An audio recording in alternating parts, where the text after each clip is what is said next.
100 years ago, a doctor could shove an ice pick through your eye, scramble your brain, and call it a cure. And that isn't even the worst thing on this list. These are 5 medical treatments so insane, it's a miracle anyone survived them. And number 1 won a Nobel Prize. Number 5, bloodletting. For over 2,000 years, doctors believed almost every illness came from an imbalance of bad blood. So they drained it, with blades, cups, and leeches. This was the number 1 treatment in the Western world. Fever? Bleed them. Headache? Bleed them. Barbers did it too. That red and white pole outside barbershops originally meant blood and bandages. Demand for leeches got so high that France once imported tens of millions of them in a single year. When George Washington got a sore throat, his doctors drained around 40% of his blood in one day. He was dead by morning. Number 4. The tobacco smoke enema. In the 1700s, doctors believed tobacco smoke could revive the dying, so they blew it directly up the patient's rectum through a tube. It was used on drowning victims pulled from the River Thames, and resuscitation kits were mounted along the river like lifebuoys. It was even endorsed by respected medical societies for headaches, colds, and cholera. The practice only died out when a scientist proved that nicotine could actually stop the heart. And yes, this is literally where the phrase, blow smoke up your ass comes from. Number 3. Mercury. Doctors prescribed liquid mercury, a toxic metal, for almost everything, from wounds to constipation.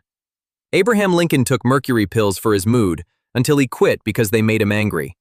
It was the main cure for syphilis, which is why they said, "A night with Venus, a lifetime with Mercury." The Lewis and Clark expedition carried mercury laxatives so strong that historians still locate their campsites today by the mercury left in the ground. It rotted teeth and caused madness. Mad as a hatter came from hat makers slowly poisoned by it. Number 2. Radioactive cures. In the early 1900s, radiation was the exciting new miracle, so companies sold radioactive water, toothpaste, face cream, and even chocolate. There were radioactive tonics promising energy and vigor, each bottle proudly labeled certified radioactive.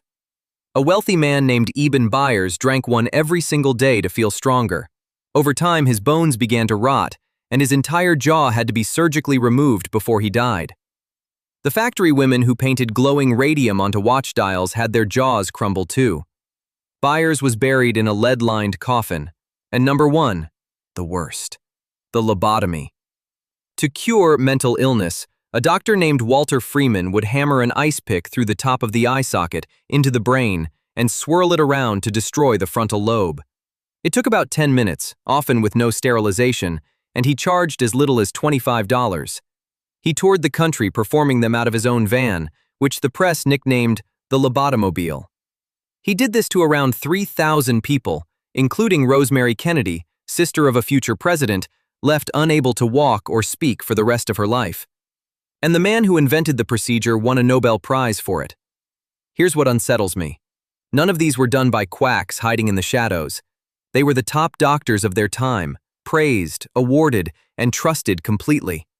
Every one of them was certain they were helping. Which makes you wonder, what do we do today with total confidence that history will look back on in horror? If this disturbed you, good.